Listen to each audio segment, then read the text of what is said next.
ये है दैनिक प्रातःकाल का डिजिटल एडिशन प्रातःकाल लाइव।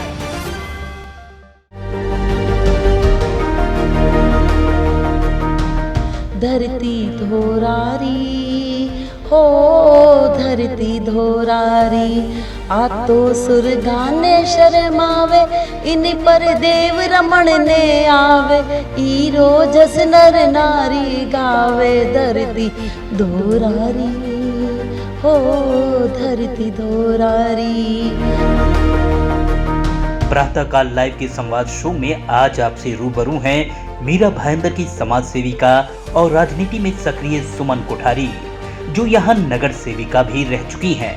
संघ की पृष्ठभूमि से आने वाली सुमन कोठारी स्थानीय नेतृत्व से नाराज होकर कई सालों तक भाजपा से दूर रही, लेकिन हाल ही में भाजपा के स्थापना दिवस पर पार्टी के वरिष्ठ नेता आशीष शेलार ने उनको पार्टी का दुपट्टा पहनाकर फिर से भाजपा में शामिल करवाया।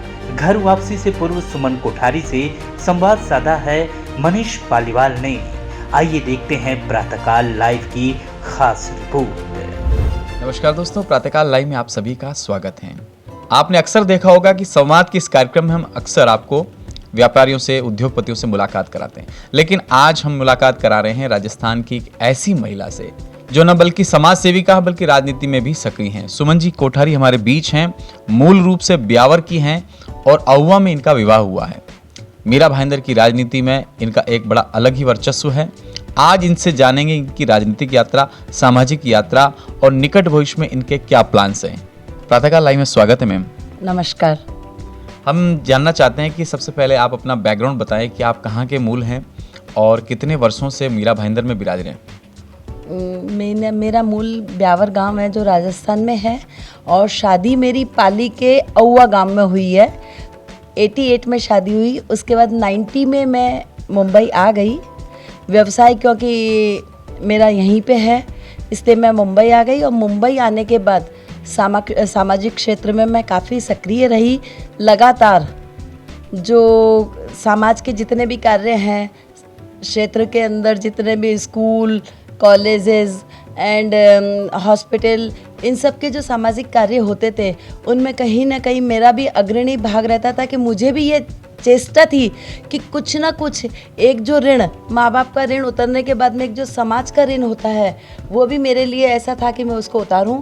उसके लिए मैं सामाजिक रूप से सक्रिय हुई, और उसमें धीरे धीरे एक एक पादान पे चढ़ते चढ़ते आज इस मुकाम पे हूँ। जी, बहुत बहुत धन्यवाद। मैडम, आपने चुनाव लड़ा, भारतीय जनता पार्टी से नगर सेविका बने। ऐसा क्या कारण रहा कि पिछले चुनाव में भाजपा छोड़कर आपको शिवसेना का दामन थामना पड़ा? बचपन से आरएसएस वालों की बेटी हूँ, और मेरे दिल और दिमाग उसके अंदर भारतीय जनता पार्टी है और आज भी है। लेकिन मीरा भाईंदर में मैं जिला अध्यक्ष रही हूँ, उसके बाद नगर सेविका बनी हूँ। तो उसके बाद 2017 में मुझे यहाँ के बीजेपी से मुझे कोई परेशानी नहीं, न बीजेपी आज भी दिल में है, लेकिन यहाँ के नेतृत्व उस टाइम जो था, उससे कुछ कहीं ना कहीं हम लोगों को प्रॉब्लम थी, इसलिए मुझे शिवसेना से इलेक्शन लड़ना पड़ा। डेफिनेटली उस टाइम मेरी हार हुई या जीत ये मायने नहीं रखता है। उसके बाद भी मैं कंटिन्यूटी में, आज भी 5 साल से मेरा ऑफिस खुला है। सारे सामाजिक कार्य होते हैं, Aadhaar card, senior citizen card, voter enrolment नाम, या किसी की भी सामाजिक समस्या होती है, चाहे वो रिलेटेड टू डॉक्टर्स हो, हॉस्पिटल हो, या फिर किसी की स्कूल की प्रॉब्लम है या कुछ है, जब जितना होता है उतना मैं 100% कोशिश करती हूँ, और उसमें कामयाबी भी मिलती है। आपकी सक्रियता को क्या समझा जाए? आने वाले वक्त में राजनीति में फिर चुनाव लड़ना है या इसी सिलसिले को आगे बढ़ाना है? देखिए, सिलसिला तो एक बार जो शुरू हुआ है वो रुकेगा नहीं, और चाहे वो सामाजिक हो चाहे राजनीतिक है। राजनीति के पदान पे जब इतनी चढ़ गई हैं तो आगे बढ़ने की कोशिश करेंगे, और सक्रिय राजनीति में मैं ज़रूर हूँ और आगे भी रहूँगी। पिछले जो 2 साल गए हैं वो कोरोना महामारी के कारण पूरी मानव सभ्यता के लिए बहुत दुखदायी सफ़र रहा। इस दौरान कोई यादें या आपके द्वारा किए गए सामाजिक कार्यों के बारे में हमें बताएं। वो वाकई कोरोना काल ऐसा था जीवन में कभी किसी के ना आए। उस कोरोना काल में मैंने जितने उतार चढ़ाव और ज़िंदगी की हकीकत से वाकिफ़ हुई हूँ, तो मुझे ऐसा लगता है ऐसा समय किसी की भी इंसान की लाइफ में ये नहीं आना चाहिए। सामाजिक कार्यों के लिए हम लोगों ने, जितने लोगों के प्रवासी लोग थे जिनको गांव जाना था, जिनकी ट्रेनें वगैरह की व्यवस्था जितने भी अपर लेवल के लोगों ने की, लेकिन में सहयोगी हम भी बने कि हमारे क्षेत्र से भी अगर कोई जाना चाहता था उसके लिए हमने की, प्राइवेट बसें की, पूरे ग्रुप के ग्रुप जाने के लिए उनकी परमिशन लेना, प्रशासनिक जितने भी कार्य थे वो हमारे ऑफिस के द्वारा हुए गए। और इसमें कोई बड़ी बात नहीं है, उन लोग मैं हमेशा मेरे साथ है, इसलिए उनके साथ मैं हमेशा हूँ। और जिस किसी ने भी मुझे मेरे ऑफिस पे आके मेरे को कभी भी कोई बात बताई या उसमें मेरे से जितना सहयोग हुआ उतना मैंने किया। राजस्थान जैन संघ ने, हमारे जैसल पार्क वालों ने कितने महीने 2-2 महीने तक कंटिन्यू इतने टिफ़िन बांटे हर क्षेत्र में, जहाँ खाने के लिए कुछ भी किसी के पास नहीं था, उन क्षेत्रों में जाके हम लोगों ने दिया। और स्पेसिफाइक मैं खुद गाड़ी में सामान टिफ़िन भर के जाती थी और हम लोग डाल देते थे। लॉयंस क्लब ने भी काफ़ी किया, लॉयंस क्लब के तहत भी हम लोगों ने किया है। और इस कोरोना काल में लोगों का पूरा सामाजिक जीवन के साथ साथ आर्थिक जीवन जो आज वाकई आज आंसू आने लायक है कि उसमें मैंने ऐसे लोगों के आंसू देखे वो जीवन में कभी किसी के ना आए। जिसके साथ जो हुआ वो आज मैं इस मोमेंट में नहीं बता सकती, लेकिन किसी को अगर डॉक्टरी सुविधा चाहिए थी, हॉस्पिटल में जाना था, कोई बिल इतना हो जाता वो पेड नहीं कर सकता था, तो किसी न किसी संस्था के द्वारा या किसी का मतलब हॉस्पिटल में प्राइवेट अपना रेफरेंस लगा के किसी का बिल कम करवाया, किसी को अपन ने ये चाहा कि ये फ्री ऑफ कॉस्ट जिनका हो जाए। और टेम्बा हॉस्पिटल में इतनी अच्छी सुविधा थी, समृद्धि वगैरह हमारे जितने भी क्वारंटाइन सेंटर थे उसमें इतनी बढ़िया सुविधा थी, जो मीरा भाईंदर में सबसे ज़्यादा मान्य है कि इस कोरोना काल के अंदर जितनी सुविधा मीरा भाईंदर में थी पूरे महाराष्ट्र में कहीं नहीं थी। इसलिए मैं प्राउड फील करती हूँ, ये समय ना आए लेकिन मैं उस सुविधा के लिए प्राउड फील करती हूँ कि यहाँ की जनता ने बढ़ चढ़ के सामाजिक कार्य किया। चाहे कोई भी हो, किसके पास एक था तो उसमें उन्होंने आधा किया, जिसके पास आधा था उन्होंने पाव किया, लेकिन सब ने कार्य किया। किसी ने तन से किया, किसी ने मन से किया, किसी ने धन से किया। इस कोरोना काल में सब लोग सेवा में थे। ये तो रही राजनीतिक क्षेत्र की बातें।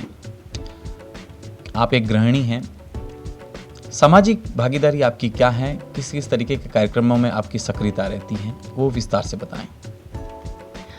समाज में हमेशा सक्रिय भूमिका रहती है, चाहे उसके लिए महावीर जयंती हो या चौमासा हो या पर्युषण पर्व हो, उसमें जो मेरी भूमिका रहती है वो हम सब मिलके करते हैं। अकेले की कोई भूमिका नहीं होती है, अकेले के साथ साथ हमारा पूरा मंडल होता है और वो हम सामाजिक कार्य करते हैं। ये जैन समाज की बात हुई, उसके अलावा अदर समाज में भी कोई भी सोशल एक्टिविटी होती है उसके अंदर मैं हमेशा सहभागी होना मैं अपना कर्तव्य समझती हूँ और मैं खुशी मानती हूँ उसमें कि आज उसमें मैंने अगर सक्रियता निभाई तो किसी के काम आई या किसी में सक्रिय हुई तो मुझे बहुत अच्छा लगता है। चाहे महेश्वरी मंडल हो, चाहे अग्रवाल समाज हो, चाहे लॉयंस क्लब हो, चाहे राजस्थान जैन संघ हो या वेस्ट में इतने मंडल है उसमें मेरी सहभागिता रहती है। हो सकता है जब तक जितने भी सामाजिक कार्य होते हैं वहाँ पे मैं अपनी उपस्थिति दर्ज कराती हूँ ताकि मुझे मेरे मन को भी सुकून मिलता है। उसमें उपस्थिति दर्ज करा के मुझे भी अच्छा लगता है कि कहीं ना कहीं मैं सोशल हूँ और लोग मुझसे जुड़े हैं। राजस्थानी समाज में महिलाओं की उपस्थिति राजनीतिक क्षेत्र में बहुत कम है। बहनों के लिए आपका क्या संदेश है, सामाजिक स्तर पर या राजनीतिक मामले में? सामाजिक स्तर पे आज महिलाएं हमेशा, और समाज में बदलाव भी काफ़ी आया। आज पुरुष भी हमेशा महिला को बराबरी का सम्मान देने लगे हैं और हमारे चाहे राजस्थान जैन समाज हो चाहे दूसरा समाज हो उसमें महिला की सहभागिता बराबर की है। और राजनीतिक के अंदर तो 100% में 50% अपने को मिलने लगी है।